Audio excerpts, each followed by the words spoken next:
Bonjour Elodie. Bonjour. Merci de nous recevoir. Ben, de rien. C'est sympa. Je sais que je prends un petit peu sur ton temps, donc c'est pour ça. Oui, Voilà. c'est pas grave. Donc tu nous reçois là chez toi, à ton atelier, à Saint-Michel, Cœur des Plantes. Oui. Voilà. Alors ma première question, c'est celle que je pose toujours. Et pour toi Elodie, c'est comment maintenant? Alors ben, c'est très bien, je vais bien. C'est formidable.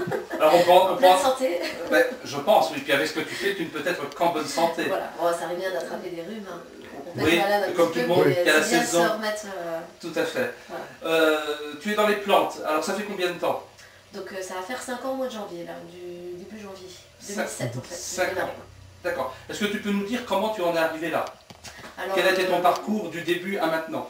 Au niveau formation professionnelle, c'est vrai que je n'ai pas de formation typique, sachant qu'il n'y a plus de diplôme d'arboriste de toute façon en France. D'accord. Donc je me suis lancée plutôt dans la production par rapport aux plantes médicinales et aromatiques. Maintenant, c'est plus le fait que ma famille, on s'est toujours soigné par les plantes. D'accord. Donc on a Un toujours, héritage familial. ouais.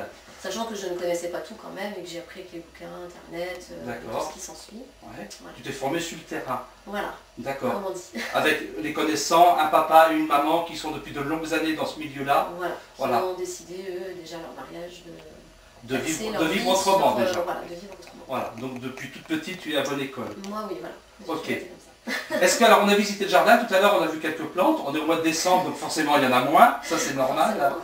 Est-ce que tu peux nous parler un petit peu du comment tu... Est-ce que c'est toi qui sèmes les plantes? Est-ce que c'est renouvelé? Est-ce que tu peux nous parler un petit peu de ça? Oui. Comment tu travailles au quotidien tout Je simplement? fais de la cueillette sauvage et de la culture. Donc Ouais.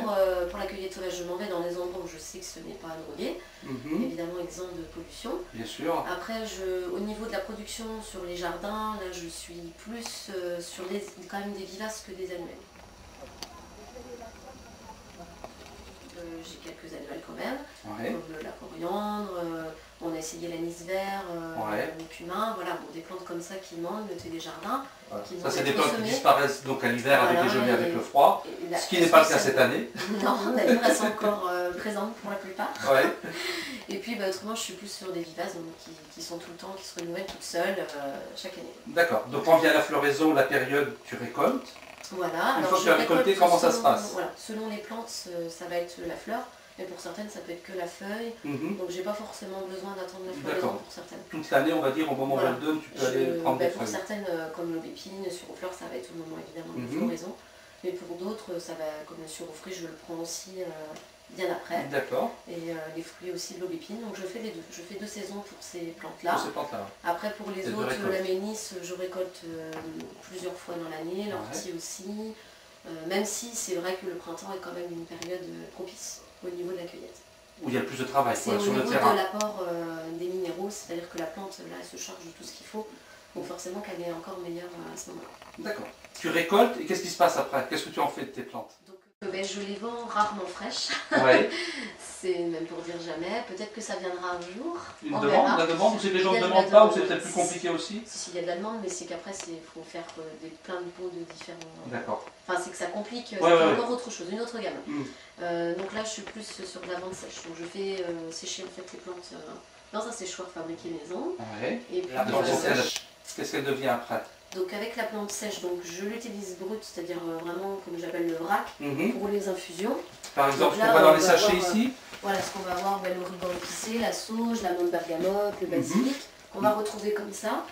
Et puis également, donc après, ces plantes-là, je les broie également pour les mélanger avec des herbes pour la cuisine, Ouais. plus du côté condimentaire, à une D'accord. base d'ortie. Ouais. Donc là, c'est plus pour le côté reminéralisant que pour le goût.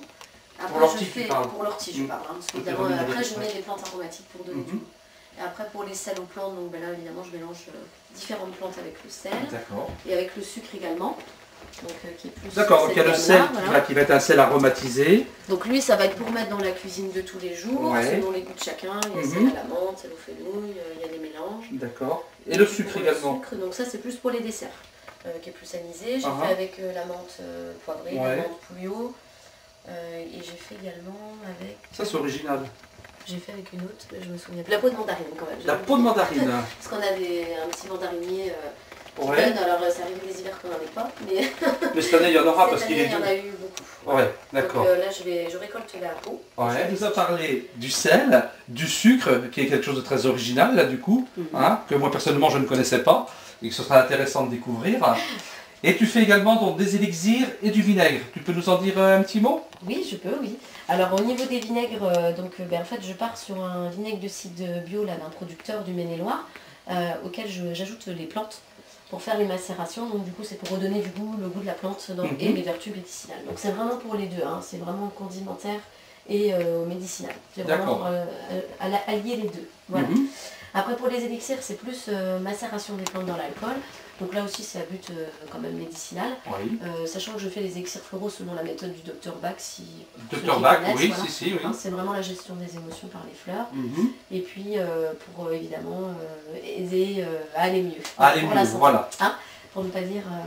Pour les gens qui sont avec des petites déprimes, de la mélancolie, des choses comme ça. Mais pour aider toujours. Et pour... pas dans le but d'être un médecin. Non, non, bien sûr, on est dans le conseil. Et l'aide à la personne. Voilà. On est dans le bien-être. Tout à l'heure, donc je disais plutôt qu'on est à Saint-Michel-Mont-Mercure, à la Bessonnière exactement. Voilà. C'est un petit village perdu, je dirais, au cœur du bocage vendéen. Oui. Comment est-ce qu'on peut venir te voir? Comment est-ce que tu te fais connaître? Alors il y a beaucoup de promeneurs, hein, mais c'est pas ça qui me ramène mes clients. Non, c'est parce que c'est vrai qu'il y a un joli sentier pédestre dans le coin qui passe dans le village.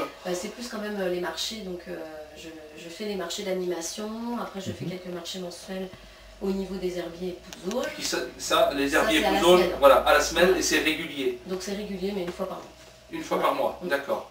Après, donc les marchés d'animation, je change, je tourne, alors ça peut être Bressuire, mais je dépasse rarement les plus d'une heure de route. Je vais te dire, à combien de kilomètres dans la région tu tournes, tu te déplaces pour aller présenter tes produits? Une heure de route. Ouais, d'accord. Je sais pas ce que ça fait en nombre de kilomètres. Ça fait aller en 70-80 km. Explication. Voilà. Après, ça va être le bouche-oreille, ça va être un tel qu'à tiens, mais j'ai une amie qui a pris ça, est-ce que je peux voir votre papier? Je reviendrai vous voir. Voilà, ça va être un titre informationnel beaucoup. Et pour les marchés d'animation, je donne beaucoup d'informations. Enfin, beaucoup d'informations aussi, mais j'ai aussi beaucoup de personnes qui se renseignent sur place.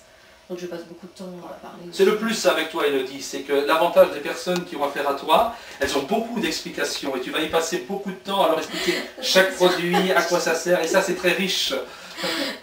Mais ça dure longtemps. Ça dure longtemps, ouais. Il y a eu en 5 ans. Alors en 5 ans, toute la gamme déjà, parce qu'au départ, j'ai démarré plutôt avec les infusions et je n'avais pas la totalité des autres gammes. Et après petit à petit, j'ai voulu faire les onguents, mais au niveau législation c'était compliqué.